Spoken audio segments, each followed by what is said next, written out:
Suns fans, you know what time it is in the PHX. Empire of the Suns. Phoenix Suns. Empire of the Suns. Hello there, and welcome to the Empire of the Suns podcast. My name is Kellen Olson, joined as always by Kevin Zimmerman. What's up, man? I'm a little flustered. Botched the intro. Normally don't. Big day for us. Hope I'm all right. It's been a month. Because it's a big podcast episode. Big podcast episode, month-long. We'll have... For this podcast episode. Our biggest of the year will be when Kevin gets traded. Yeah. Beyond that, though, this will be at least one of the biggest ones we do. That is the hiring of the new head coach. It is Jordan Ott, the Cleveland Cavaliers assistant.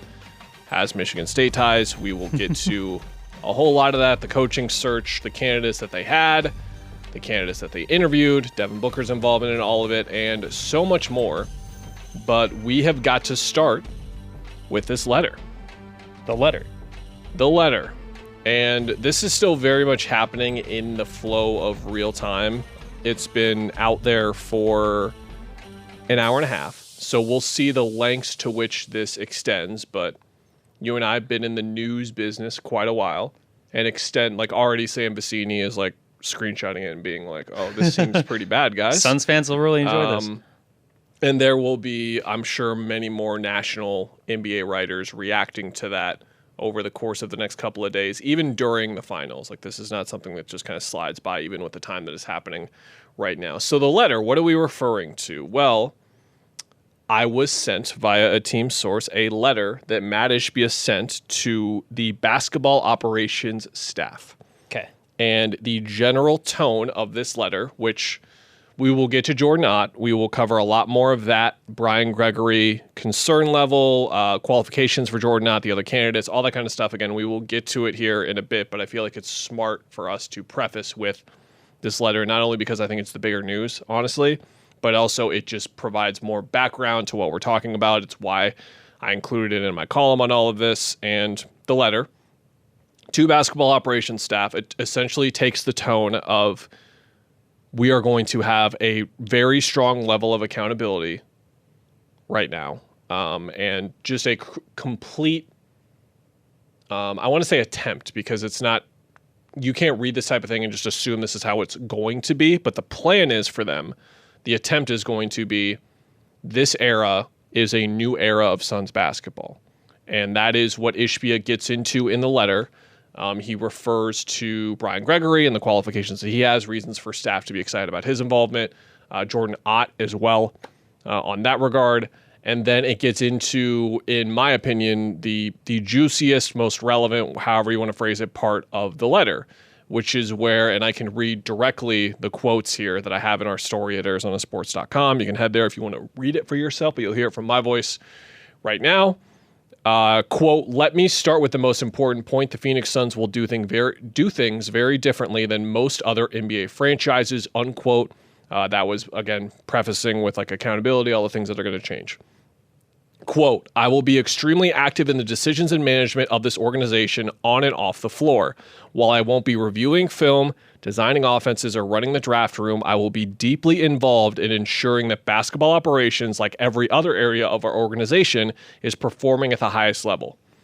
I'm aware that this approach is different from most other NBA franchises.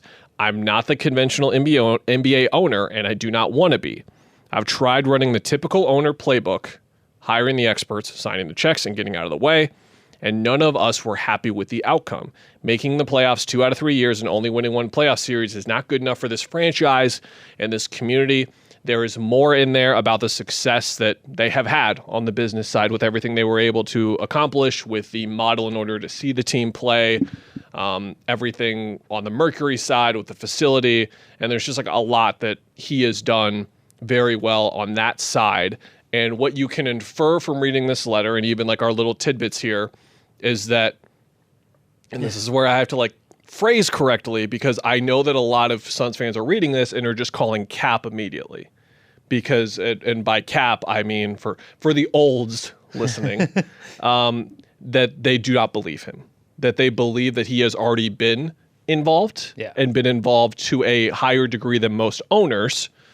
But then he goes on past the business side to say he will bring this same innovative mindset to the basketball operations side. However you want to interpret the letter, the statement, the quotes within it, because fans aren't able to see the full letter, but those are the quotes that you really need to know about as basketball fans. However you feel about how involved he was in the past, if he was already involved, well, guess what? If you believe that he was extremely involved before, he is now going to be even more involved than that. If you believe him and that he was hardly involved, then he is going to be much more involved now. And this circulates around a central theme that we've had since he arrived, which is that NBA owners are involved, but there is a certain length to which involvement creates concern. And we were there from the jump, because something that ESPN's Adrian Wojnarowski included in his original story when Kevin Durant got traded was Ishbia was the guy who spearheaded this. He called Joe Tsai, the Nets owner, and in the story itself, he's referring to Ishbia over and over again. He's not referring to James Jones. He's not referring to anyone else that is making decisions there. It was very Ishbia was the guy who got this done. So we had conversations dating back 2 years ago, 2.5 years ago on this central idea, and then here it is, straight from him himself. PHNX is Gerald Bourguet also had this. I'm sure it's going to be in a couple of different places in a couple more hours here as well. So with all of that said, what are your thoughts on it? So if he says that, can we just go back to the past 2 weeks? As we know of the coaching search, it was mostly Brian Gregory, right? From everything we've seen, it was like final step. From what Gambo said and others, Mat Ishbia meets the candidates. And by the way, Jordan Ott, I don't think crossed over with either Gregory or Mat Ishbia. So, I'm sure they asked Tom Izzo about the guy. He was video coordinator a little after both of them were there. But, if Mat Ishbia says he's going to be more involved, he wasn't involved from the jump through all this coaching search, and he met out. From what we know, only two. Maybe he met with other guys, but he met with Johnny Bryant and Jordan Ott. So that's the weird thing to me. That doesn't line up, even though it's the opposite of what we're all saying. It actually seems like he's disinvolved in the most recent evidence of involvement. And so I guess there are contradictions. There are contradictions, and that makes it confusing for us to interpret. Do I take this seriously? Okay, here's the good question about what we have on this. He's saying he's going to be more involved, right? On basketball ops. Yes. Because they have had successes in the business side. The risky TV deal, moving to just over the air where you pay $25 for an antenna, watch the team, $2 hot dogs, etc. So, take credit for that. That was good stuff. But the basketball product has been bad. So, I guess he's either putting blame on others who were in charge of basketball ops or not taking accountability is the other way you could take it too. I think that is part of how I'm taking it. Yeah. Is that I'm trying to figure out the right way to say this. It's not taking accountability. Because is how I'm saying it. You can take it yes. out. Yeah. I'm trying to figure out the right way to say this, and it's not to avoid pissing people off. It's there are really extreme, braggadocious ways to say what I'm about to say, and I'm not trying to be hot take looking into the camera for 4 minutes straight, that kind of thing. But you look at what happened in the last 2 years, and everything that failed. That is sort of how this reads: is that this was not me. Yeah. This was the other people that I put in charge. And now what you are going to see going forward is a Mat Ishbia production, essentially. It is incredibly bold. And I'm not saying that to be cute or hint at bold as in dumb. It is think of the word bold, what it means. This is here's a what it very means. bold thing. Can I pull the aside on the... Yeah. When you tell ESPN straight up, we purposely are going to push over the second apron, the thing that was created to stop people from acting like you want to act just to say I'm doing it differently, that's bold. And look where it's ended up 2.5 years in. All right, continue. I wrote a story last year, I want to say, on last summer, and I'm struggling here because it has been 2 years has been all over the place, yet the same. And last summer we wrote about the second apron, looked at the second apron, and it was last summer because remember the Clippers were like, nope. The Nuggets earlier were like, nope. Everyone was like, nope, can't do this. This is bad. Forward. The Wolves were like one of the few teams to do it, but they did it out of necessity. But even then, It was a little nope. they made the trade that made me write that story, which was we can't be in this for a very long time, so we got to get rid of Cat. On top of other reasons they would do it. Things. It wasn't just primarily to get out of the second apron, but other teams like the Clippers statement itself basically said like, we're not doing this because we don't want to be in the second apron. Yeah. And I ended it by saying, is Ishbia's boldness going to be a burden? And we're trending in one direction right now, and how the next 2 years goes, maybe even one, honestly, is going to let us know if this is going to continue to be a burden for the franchise or not. But it certainly has been in the last 2 years. Because again, you talk about, this is where we're getting like really in the weeds. Like, I don't know if you saw the Simmons and Pablo Torre episode of his podcast yet, but they got very into like journalism and not ethics per se, but we're getting a bit into that. So I understand that we're not going to stay there that long about like image and all that kind of stuff. But to me, in the moment, and I hope I said this at the time, but I definitely felt that way at the time, is the Ishbia Durant thing very felt like I'm the owner. I'm going to be the savior is a bit heavy, but essentially like I'm going to be the guy to bring a championship here. And this is the kind of stuff that I am going to do. I'm going to trade for Kevin Durant. I'm going to do all these big, bold things. And he has said that in different ways. So this is like another version of that almost. Yeah. And are we going to keep repeating this cycle because this is now lap 2? And it's like, is there lap 3? Is there lap 4? I don't know. I'm really curious. It's only been an hour and a half because I know the surface level reaction is what it is right now, which is a lot of frustration, anger, and just reading the statement, looking at what happened the last 2 years and whatever with the quotes that are in there and with what was said in there. But I am curious how fans are going to feel like later on here, 2 months from now. I mean, because let's say they do the Durant trade and we're like, pretty good trade. And then they get rid of Beal, however they get rid of Beal. They make a draft pick that you and I really like, and they go from there. And that's where this part gets confusing because you and I liked the Budenholzer hire. We liked the Vogel hire. We liked the Durant trade. We liked the Beal trade. Like we liked a lot of what they did before. And it's like, again, if we like what they're doing, we just kind of have to understand the territory that we're in. So it was important for us to kind of establish that we are in this era. To be clear, we're doing this while the owner felt the need to do this in his own volition to the basketball operations staff and basically say this is a new way of we're going to be doing things now. I think we probably could segue into the Jordan Ott here by saying that's why we're talking about this first, because this is lap 1, as you just phrased it, is why no one believes in Jordan Ott right now, is because what happens in the next 2 months before he even actually gets the team really together is going to impact how his first head coaching job goes, is going to impact how well he's set up to have success. And if the decisions by this owner and past front offices, well, still kind of current front office, to blow past that second apron and they get a crappy KD trade, they're still financially screwed, they can't get off Beal's contract or whatever, then why does Jordan Ott matter? Other than, I'm sorry, Jordan Ott, you're going to have a terrible record in your first season and it's going to look like a mess and it's not necessarily your fault.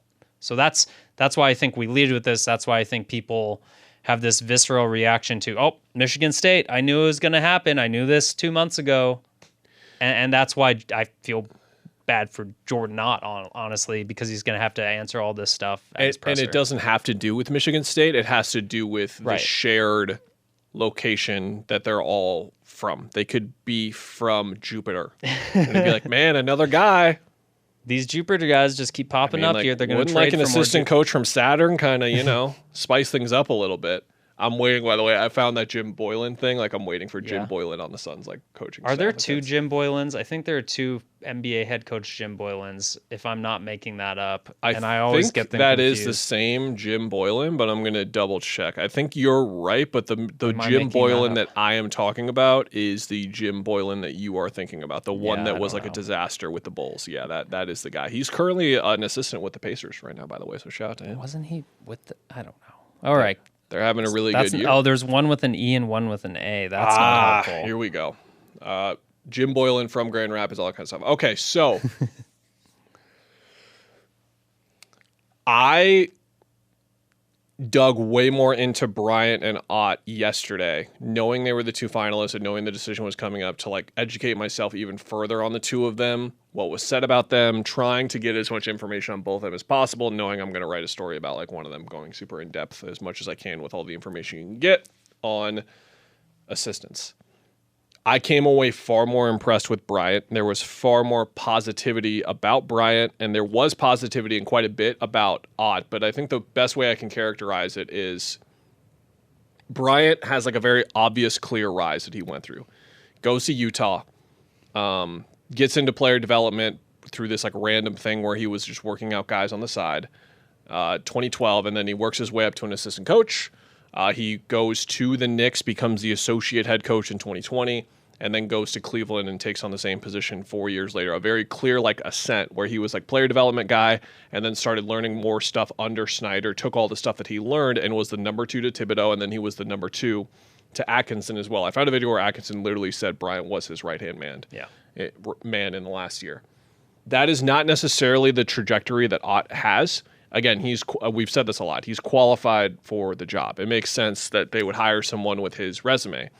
But he did go to Atlanta. He stayed as a video coordinator for 3 years, did not get promoted onto the coaching staff under Budenholzer, goes to Brooklyn where he does get the promotion under Atkinson. But at the same time, Brooklyn trusts him and likes him enough to keep him through a coaching change, which rarely happens and is always a good nod. Like Kevin Young, for example, is one of those guys where it happened to him. But he stays there for 6 years and then goes to the Lakers. ESPN's Adrian Wojnarowski reporting that this was like a more prominent position. Okay. So it seemed like he almost stagnated in Brooklyn, essentially. Goes to the Lakers, takes on more responsibility there, and then goes to Cleveland, but is still not like a lead assistant yet, is behind Bryant in the pecking order, is still kind of not entirely player development focused, but has a large focus on player development, working with Evan Mobley. So it feels like as far as like their progression as coaches, both of them have been around as long, but Bryant had more progress in that. So just comparing them as two candidates, and this is before getting like Nori, who I mentioned on the last episode I really liked, and a couple of other examples on other candidates, it feels like there were better options. I think that a very key point of this is Gambo's reporting, which is that Devin Booker was involved in the interviewing process to the point where, if I was interpreting the information correctly, like they were on Zoom calls or whatever, and Booker was on a couple of them, it sounded like, and he was just chiming in and asking about certain basketball philosophies. And both he and Shams, Gambo and Shams, reporting that Booker's guy was Ott. Like that was his favorite. So in terms of what he wants to see offensively, Ott, most notably from what I can tell with how he contributed to basketball style of play, was the offensive coordinator, quote unquote, for Steve Nash in Brooklyn. So more of an offensive background than a defensive background. Doesn't mean he's like not a defensive minded coach or whatever, but that's where most of his background comes from. And Booker endorses it. That is a non-negotiable, had to happen for whatever coach is coming in. So the fact that we know already right now that Booker is a fan of him, likes the way that he wants to play and everything. We could have gone into the season being like, does Devin Booker subscribe to it? Like we already know. Yeah. So that's a very good thing. And then it's typically what you'll read about every assistant that gets into this station, like incredibly bright, innovative, all that kind of stuff. And that's not me trying to push aside his accomplishments and like what his pros are as a coach, but it's just tough for us to read into the typical things that we hear about him.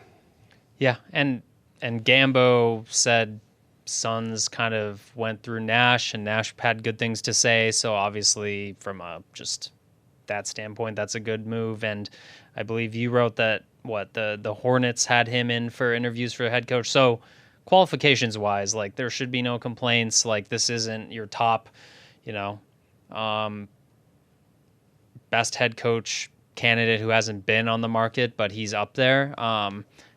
I will say, and I went and subbed, I think, for you, because you were subbing for somebody on the night show this week before this hire was made, and I just went down the rabbit hole of, wait, what if they get down to 5, they start asking, hey, you're our favorite, would you take the job? Someone says no. And they go to the next person. It's like, well, you're our favorite guy, as everyone says. They get your top guy, and they say no. The Knicks firing Tibbs a day before this happened. It seems like from the timeline and how Gambo phrased it is that they interviewed Bryant and then not in order, in a certain order, but Bryant and Ott interviewed yesterday evening. Wednesday. And the Knicks news dropped in the morning. Yeah. / like early afternoon, something like that, I want to say. So it was early afternoon. So it doesn't sound like they spoke with Bryant after he heard the news. It was before. And to where you're going, and that I don't know if that matters too much, but to where you're going, associate head coach Bick tweeted that he heard from people within the Knicks organization or however he heard exactly that a lot of people in New York really, really like Bryant. Yeah. I mean, New York Post, is it Stephen Bondi? Yeah. Like straight up had him, I think he was the first or second mention for the job. So there was like the odds things always come out. And they're always kind of stupid, but he was the leading favorite. It's hard to tell based job. on the timing because it was cutting it so close, but you wonder. That's why it was important for me to run through why he was a better candidate, though, because it's like, okay, did the best guy for the job in this little grouping say no? There was a lot of, not a lot, but it was the inclinations we got from where we were hearing this reporting, Gambo, Mark Stein, Chris Haynes, all those kinds of people, is that Quinn in Miami was a favorite for the job, one of the favorites for the job at least, and then did not finish in the final 2, which makes you wonder, did he also pull back? Yeah. I mean, that's not something, it's just not something we're going to hear about if it happened anyway. That type of stuff just doesn't really get out. It did 7 years ago when Budenholzer said no, Fizdale said no, and Igor said yes. Regardless if it gets out, though, it makes you wonder because it's like, okay, if you're... Well, we have to wonder. If it's Bliss, if it's Bryant, if it's Sean Sweeney, there is a legitimate, like, if you're a human being, put yourself in their shoes, like, you're in a great spot right now, especially Bliss. Like, why would you want to leave chasing titles as a top assistant to have everything on you and you're with unfamiliar people? Let's not even say that they scared him off in interviews, but you're with unfamiliar people. You're away from the friendly confines of Thunder culture. Then that's when I think as a human being, I could see people just saying, you know what, why don't you guys continue the search without me? So that's, even if the Suns really liked him. So that's like my fear. The last time that happened, it was with Igor, and there were a couple more, bigger resume head coaches on that list who reportedly were like, nah, I'm good, including Bud at that time. And yeah, that's where we're at. But he's going to be walking into a tough presser next week or whenever they have the presser. Yeah, and that's really, I think, where we should end the conversation, because how I ended the column too is like, you are already putting him in a position to fail, and I think it's easy for you to say, for the Suns to say from their perspective, what the media has to say on this doesn't really matter, which is true. It should not matter. They are the experts. We are not. Mm-hmm. And what the fan base has to say in this specific instance, to be clear, fans, like, should not matter to them. Yeah. Again, like, they are the experts, the fans, the media. We are not the experts. It should not matter. Here's the problem, is that what I've learned a lot doing this for a decade. And one of the primary things I've learned, especially being up close and with the team every day for the last 7 years, it is a lot more common than you think that what we talk about all the time and what we harp on all the time is at least a thing that is known in a locker room or in an organization, if not talked about there just as much, the same, if not more. So if there is any chance, and it's clear that there's any chance that assistant coaches or assistant GMs or players think that Ott is there primarily because he will say yes to Brian Gregory and Mat Ishbia, will do what those two want him to do, it cannot work. It just can't. And that is why you should not have hired him. It is not because of his, and it's not a fair thing to say to him, and I include that in the story very early. Like, none of this is fair to him at all. but it's just not fair sometimes. And this situation was not fair. It could have been, let's say they didn't hire the Michigan State guy. It's not even Jordan Ott, but we'll say it's Jordan Ott. They don't hire him. He gets hired by the Pistons in a year, and then he leads them to a championship.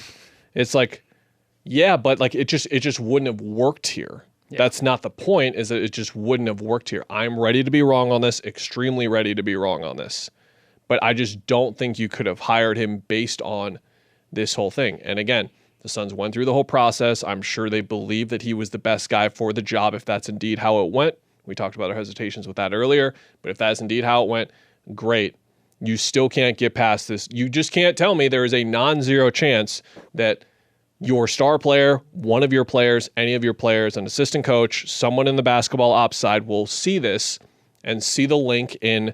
It's not Michigan State. They don't know each other. All that's great. It's the fact that they are very similarly minded and like-minded, and you just need disagreement. You do. And I can get really philosophical here and say one of the reasons why Kevin and I have had a successful, if you want to call it that, podcast in the last 9 years is because we disagree, not even in like this talky talk Suns way, but like with some of our thoughts on how writing and podcasting should be and everything. Life, yeah. I'm sure you have relationships in your life, whether it's family, personal, whatever. Like, need disagreement in all forms. It's what made James Jones and Monty Williams so good at what they did and form what they did before it went south. So you need that, and it just doesn't feel like there is going to be much of that here. And we were told as much with the alignment thing. Or as simple as first game, final seconds, close game, he calls a play that's really risky and it blows up in the Suns' faces. What do you think the first thing that goes through a player's mind if they're like, oh, that wasn't a good showing by our head coach. He told us to do this and it completely backfired. And why is he here? Because the Michigan State. Yeah. It's easy to go to those things, fair or not, again. Yeah. And I mean, that's like a very, again, I'm not trying to be philosophical or whatever, or take it outside of basketball, but that's the thing that I even do a lot, I find, when something goes wrong. That thought that was in the back of my head that I didn't necessarily believe or think, but gave me a reason to believe said thing. Yeah. Now that thought activates, and it's like, wait a minute, what if? And now it's not a what if thing; it's a period instead of a question mark.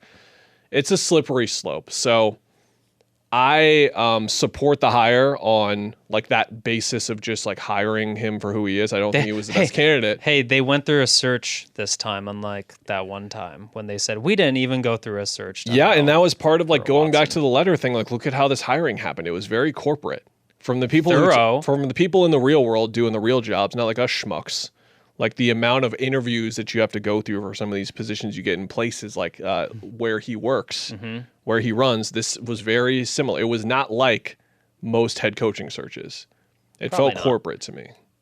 It was a big, when they say casting wide nets, usually we find like 5 candidates, not 10, and then there are 5 more we don't know about or whatever it was. So, all right, we'll end it there.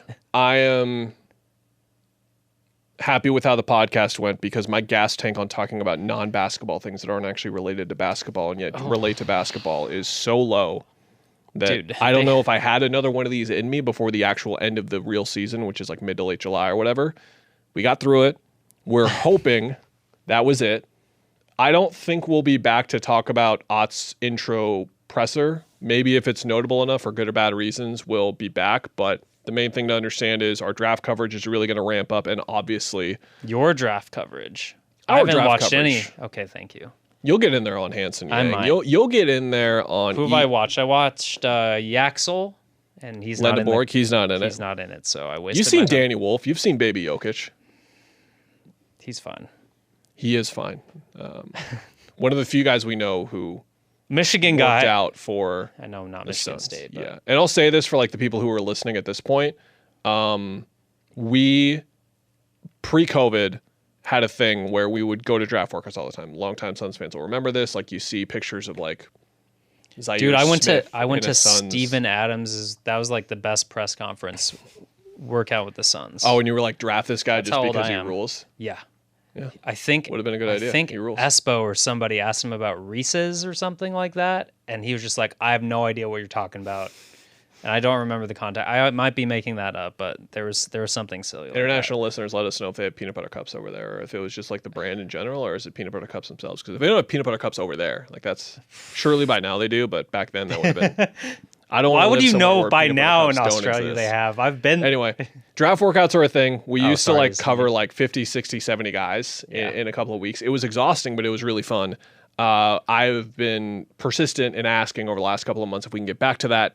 Nothing yet. And there are already workouts going on. So I was hoping You didn't want to see the Alston Mason workout? for our coverage, for the site's coverage, and also just like for the fans to like hear more about the draft, because the draft is going to be really important for them and is know important to them in the next couple of years. Hoping to get that extra bit of You coverage. learned something about but they don't have a coach until now, so I guess. Hearing from the kids, maybe there'll be a couple that come in the last couple of weeks, but just wanted to let you guys know on the draft coverage front, we're hoping there's a change there and we get some ground covered there, covering the prospects. But what I have in store, and I'm saying this out loud because I swear if they trade this pick after, oh my gosh, I have been in the lab.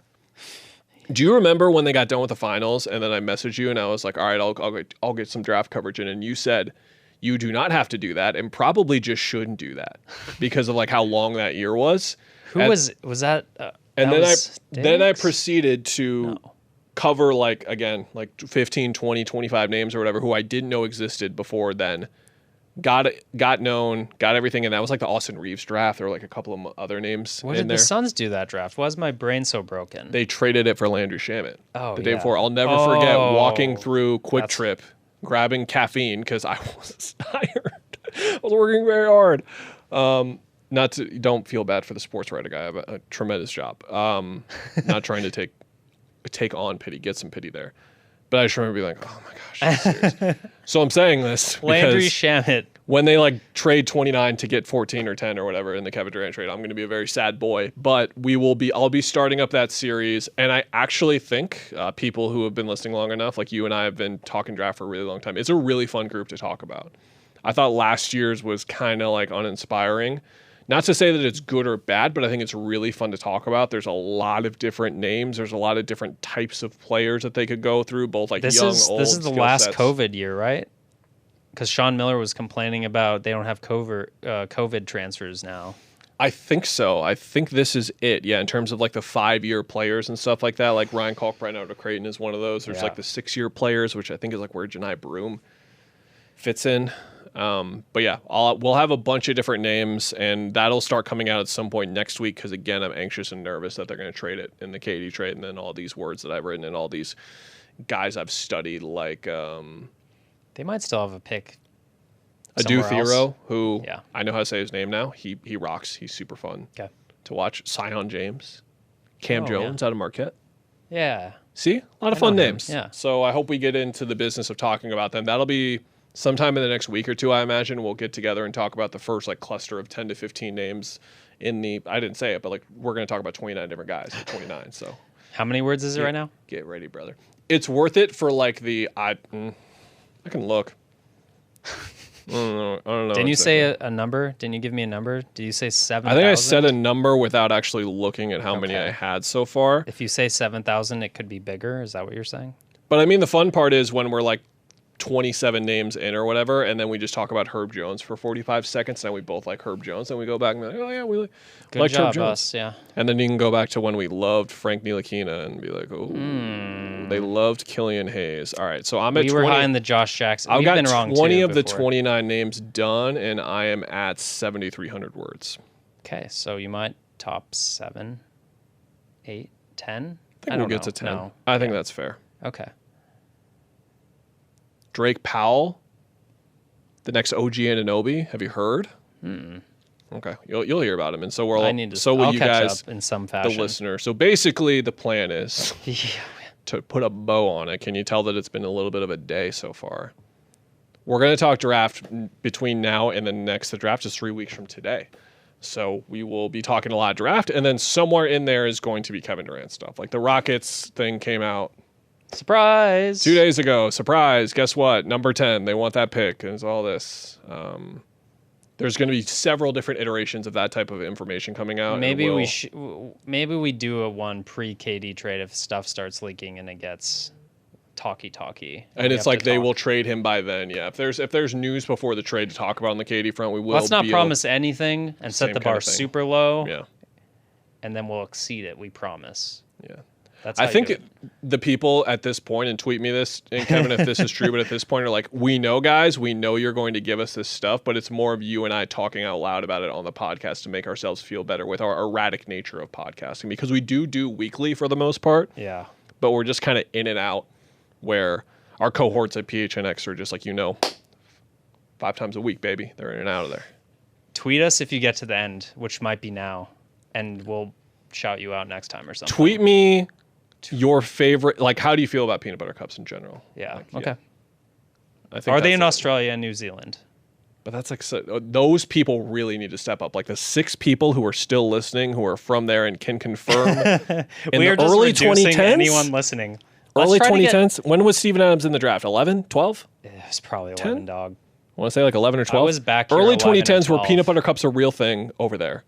How established were they? I also could you go to a gas station and get peanut butter cups? They don't have to be Reese's, could be but I need making to the know. story up completely in my head. Oh man, it sucks that the Rockets like that. It sucks that he had such a good year, because he would have been such a fun minimum signing. But he's going to get a lot of money from Houston, as he should, because he's Steven Adams and he absolutely He's rules. the greatest, yeah. All right, everyone, we'll be back when we're back. Everyone, the last person listening, we can watch the chart of this dropping off. Like, should we keep going for 4 minutes and turn this into a game for the 4 people left listening now, and be like, those other 3 people are still here. Can you last longer than them now? Now it's a competition at this point. We're not giving you anything for winning, to be clear. You're getting nothing. All right, we'll be back for Will Riley, Nate Clifford, Danny Wolf, Thomas Sorber. Have you seen Rasheer Fleming's wingspan, Kev? Have you seen it? What about Boljub Markovic? Oh, I love him. How do you say his name? I love him. I don't know how to say his first name. I know how to say Markovic, and I know that he's like probably the biggest instigator. I'm gonna watch his tape. So if you've wanted like the PJ Tucker, like even Patrick Beverly type, like that is your guy. Okay, I'm looking at his tape first. Boljub Markovic. Boljub plays for Mega Basket. They've had a ton of NBA guys, but that's for another episode, which is going to end right now. Congratulations if you made it. This is it. I swear. Bye.